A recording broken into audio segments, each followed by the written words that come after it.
أعوذ بالله من الشيطان الرجيم. بسم الله الرحمن الرحيم. ولقد خلقنا الإنسان ونعلم ما توسوس به نفسه ونحن أقرب إليه من حبل الوريد إذ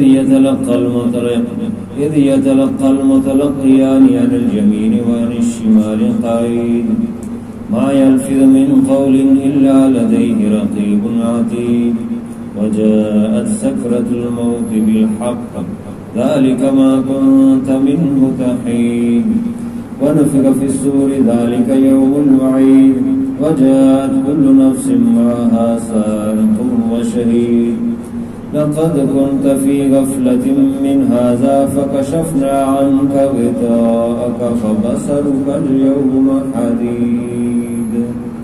صدق اللہ العظیم.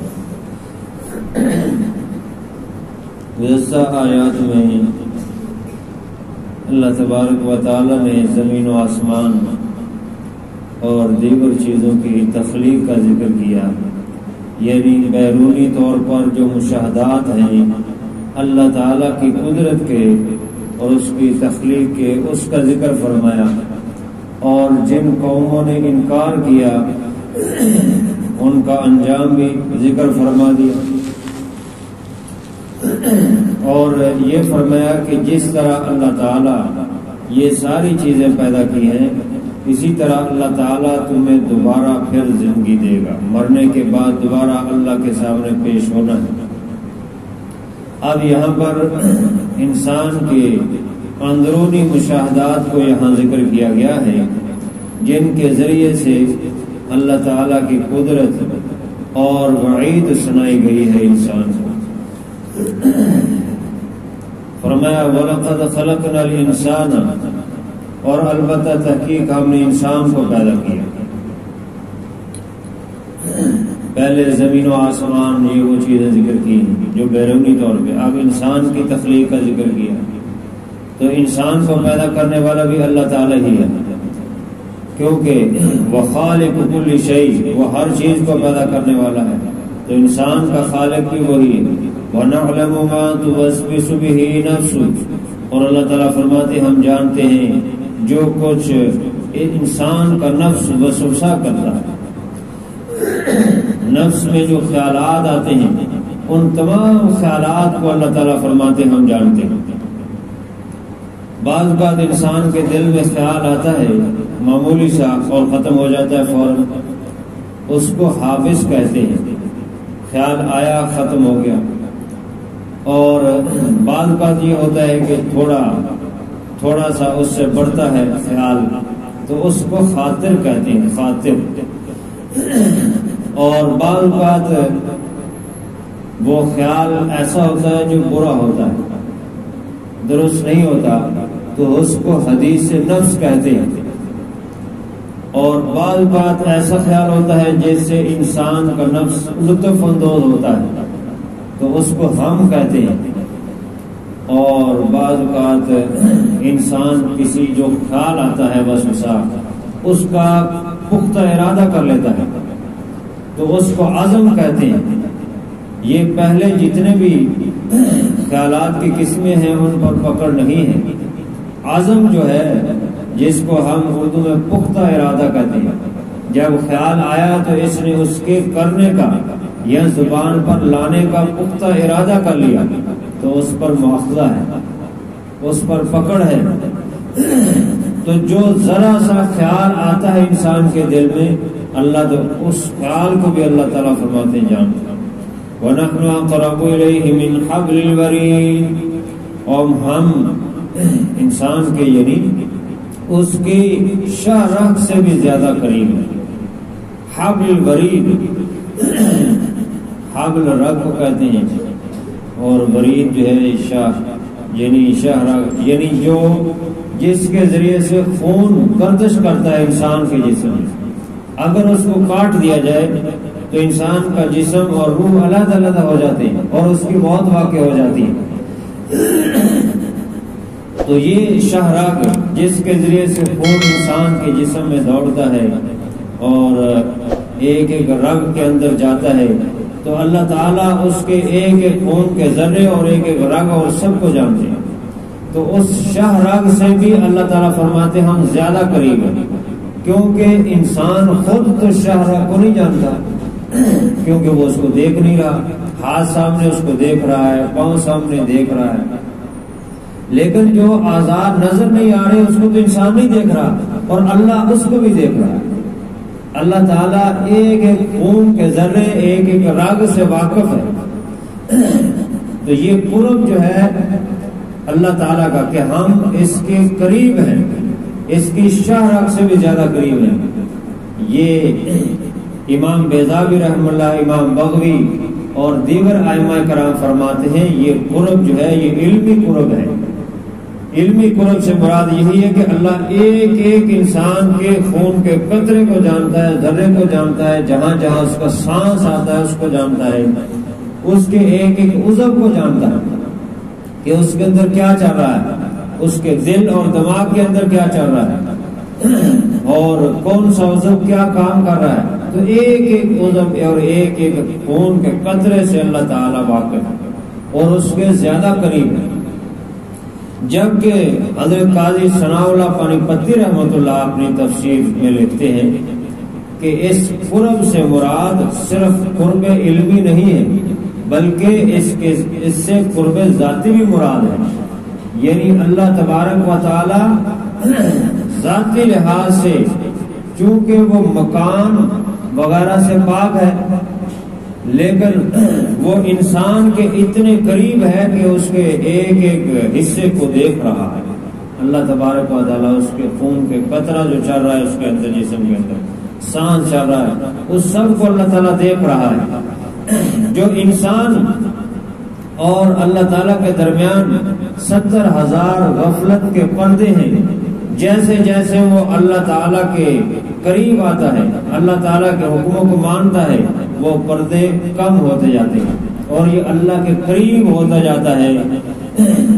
یوں جب یہ بہت زیادہ اللہ کے قریب ہو جاتا ہے تو پھر اس کی اعضاء جوارے جو ہے وہ برائی نہیں کرتے، کیونکہ جب اللہ کے علمی طور پہ اور اللہ کے ذاتی طور پہ یہ بہت زیادہ قریب ہو گیا تو پھر اس پر اللہ کی تجلی اعظم پڑتی ہے. جب تجلی اعظم پڑتی ہے تو وہ اس کو اوپر کو کھینچتی ہے، یعنی اللہ کے طرف کھینچتی ہے، اور اس کا کوئی ہاتھ، آنکھ، دل کوئی غلط کام کر دے تو یہ تڑپتا ہے کہ مجھ سے غلط کام کیوں ہو گیا، کیونکہ وہ تجلی اس کو اللہ کی طرف کھینچ رہی ہوتی، قریب کر رہی ہوتی ہے. اور دنیا کی چیزیں جو ہے وہ کہتی ہیں، نفس کہتا ہے کہ اس طرف جاؤ. تو جب اس یعنی اللہ کا جو بہت زیادہ قریب ہوتا ہے، اللہ کا قرب حاصل ہوتا ہے جس کو، تو وہ پھر پریشان ہوتا ہے جب اس کے کوئی غلطی ہو جاتی ہے، اور وہ تڑپتا ہے کہ کس طرح یہ میری غلطی معاف ہو جائے، اللہ سے معافی مانگتا ہے. یہی وجہ ہے کہ اللہ کے نیک بندوں کو نیکی کرنا بہت آسان ہے اور برائی کرنا وہ ایسے جیسے آگ میں چھلانگ لگانا، وہ ایسے پریشان ہو جاتے ہیں ذرا سی بھی ان سے خطا ہو جائے. اس لیے فرمایا وَنَحْنُ أَقْرَبُ إِلَيْهِ مِنْ حَبْلِ الْوَرِيدِ، اور ہم انسان کی شاہ رگ سے بھی زیادہ اس کے قریب ہیں. تو قرب کا یہی مطلب ہے. إِذْ يَتَلَقَّى الْمُتَلَقِّيَانِ عَنِ الْيَمِينِ وَعَنِ الشِّمَالِ قَعِيدٌ، جس وقت دو لینے والے آتے ہیں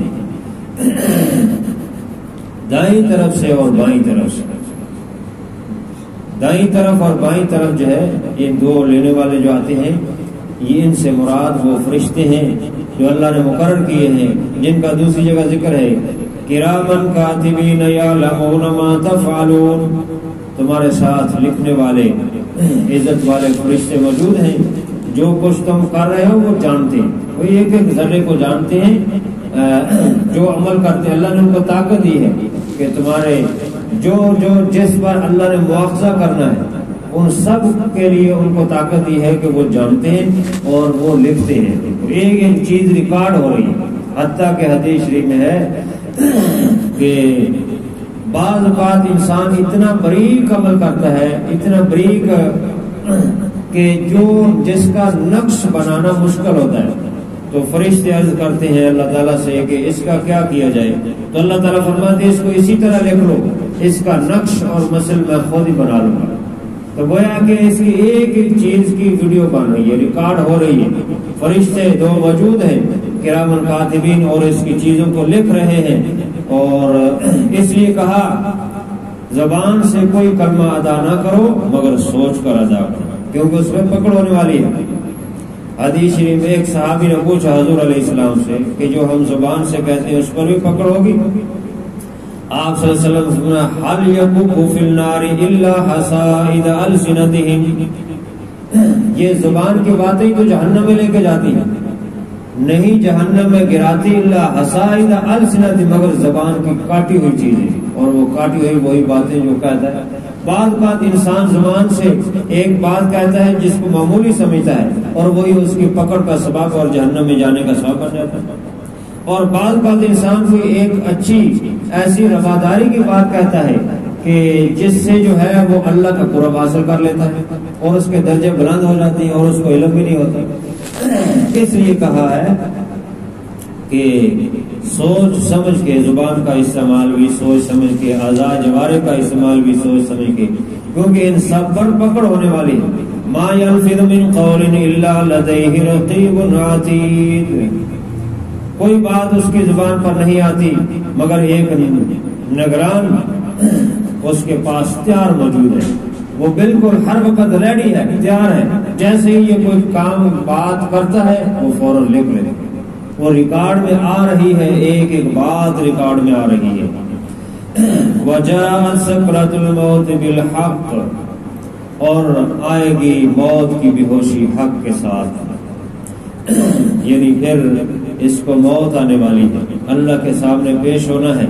موت کے سکرات جس کے متعلق نبی پاک صلی اللہ علیہ وسلم نے یہ دعا فرمائی سکھائی، اللہم سہل علینا سکرات الموت وغمرات الموت، اے اللہ آسان کر دے ہم پر موت کی سختیاں اور موت کی بے ہوشی اور سکرات کو آسان کر دے، کیونکہ وہ بہت سخت تکلیف دہ عمل ہے. اور پھر اسی طرح قبر اور برزخ میں ہے، پھر حشر میں ہے، یہ تمام جو ہے بہت سخت مرحلے ہیں جن سے ہر انسان نے گزرنا ہے. اس لیے فرمایا کہ پھر ایک جب آتی ہے ان کے پاس موت کی بے ہوشی حق کے ساتھ، ذالک ما کنت منہ تحید، یہ وہ ہے جس سے تو بھاگتا تھا کہ موت نہ کہیں آ جائے، اور اس سے جان چھڑاتا تھا، اس سے بچنے کی کوشش کرتا تھا لیکن بچ نہیں سکتا. جو دنیا میں آیا ہے اس نے جانا ہے اور موت کی یہ سختی جھیلنی ہے، اس نے برداشت کرنی ہے، اور موت کا پل کو گزر کر ہی آگے جنت میں جانا ہے. جیسا کہ دوسری جگہ ہے کہ کل نفس ذائقۃ الموت، ہر نفس نے موت کا ذائقہ چکھنا ہے اور اس کو موت آ کر رہے گی. وَنُفِخَ فِي الصُّورِ، پھر جو ہے اس کے بعد ایک سور پھونکا جائے گا جس سے ساری کائنات ختم ہو جائے گی، سب کو فنا ہو جائے گی، سارے ختم ہو جائے، کل من علیہا فان، سب پر فنا طاری ہو جائے گی. اور پھر اس کے بعد دوسرا سور پھونکا جائے گا، اور یہاں سے مراد جو سور ہے یہ دوسرا سور ہے، جس دوسرے سور پھونکے جانے پر سارے زندہ ہو جائیں گے، اور جب اٹھیں گے تو وہ میدان حشر کی طرف سارے کے سارے بھاگیں گے. ذالک یوم الوعید، یہ ہے ڈرانے کا دن جس سے ڈرایا جا رہا ہے. انبیاء آ کر ڈراتے ہیں، بتاتے ہیں، سمجھاتے ہیں. یہ قرآن پاک کی آیات بتا رہی، ڈرا رہی ہیں کہ آنے والے جو حالات ہیں موت اور موت کے بعد اس سے ڈرو اور اللہ کے سامنے جھک جاؤ، وہ بہت سخت گھڑی ہے. وجاءت کل نفس معها سائق وشہید، اور ہر نفس کے ساتھ آئے گا ایک ہانکنے والا اور ایک گواہ. دو آئیں گے، یعنی قیامت کے بعد کی بات ہے، یہ حشر کی بات ہو رہی ہے کیونکہ سور پھونک دیا گیا اور سب حشر میں آ گئے. اور حشر میں جو ہے ہر انسان کے ساتھ دو آئیں گے. سائق ہانکنا، اس کا معنی ہوتا ہے ہانکنے والا، جانور کو ہانکنے والا، چلانے والا. اور جدید عربی میں ڈرائیور کو بھی سائق کہتے ہیں کیونکہ وہ بھی گاڑی کو ہانکتا ہے، چلاتا ہے.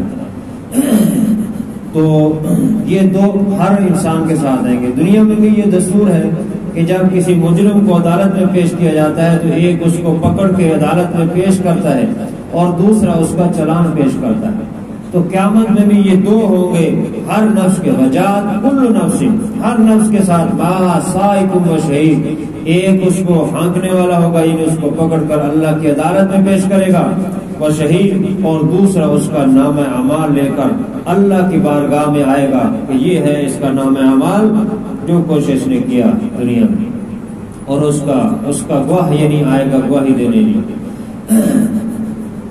اللہ اکبر. بہت یعنی سخت گھڑی اللہ کی عدالت میں پیشی ہے، اس لیے ہر وقت اللہ تعالیٰ سے آسانی اور حساب کتاب کے لیے کہ اللہ تعالیٰ بلا حساب کتاب ہی جنت میں داخل کرے. حساب کتاب دینے کے ہم قابل نہیں ہیں، ہمارے پاس کوئی عمل نہیں ہے کہ اللہ کی بارگاہ میں پیش کر سکیں سوائے اللہ کی رحمت کے. لقد كنت في غفلة من هذا، البتہ تحقیق دنیا میں تو اس بارے میں غفلت میں پڑا ہوا تھا، دنیا میں بھول گیا تھا کہ یہ بھی وقت آنے والا ہے. فَكَشَفْنَا عَنْكَ غِطَاءَكَ، پھر ہم نے یہ پردے اٹھا دیے تجھ سے. فَبَصَرُكَ الْيَوْمَ حَدِيدٌ، بس آج تیری نگاہ تیز ہو گئی ہے.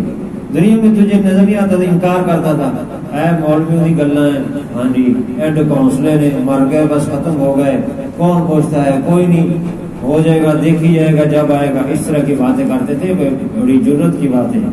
اللہ کے دربار میں پیشی ہونی ہے، اس میں اس کے لیے ہر وقت ڈرنا چاہیے. تو اس وقت جب سامنے آ جائے گا، جنت ہو جائے گا اس کے سامنے، فرشتے اس کے سامنے، اور حشر اور یہ ساری چیزیں اس کے سامنے آ جائیں گی، تو پردے اٹھ جائیں گے. جو دنیا میں اس کو نظر نہیں آ رہا یہ چیزیں، تو اس کا انکار کر دیتا ہے کہ یہ بھی کچھ ہے، لیکن اس وقت سارے پردے اٹھ جائیں گے. اور بَصَرُكَ الْيَوْمَ حَدِيدٌ، اس کی نظر تیز ہو جائے گی. پھر یہ دیکھے گا، پھر کہے گا ہائے کاش دنیا میں بھیج دیا جائے دوبارہ، تو میں پھر نیک پارسا بن کے آؤں، دوبارہ نیکی کروں، اور جو میرا مال ہے میں سارا صدقہ کروں. اس لیے فرمایا اس وقت کے آنے سے پہلے جو نیکی کر لی سو کر لی، اور جب سکرات موت اور موت کی علامات آ جاتی ہے تو پھر کوئی نیکی یا توبہ ایمان قبول نہیں. تو وہ سخت گھڑی ہے جہاں اللہ کے سامنے پیش ہونا ہے. اللہ تعالیٰ اپنے فضل و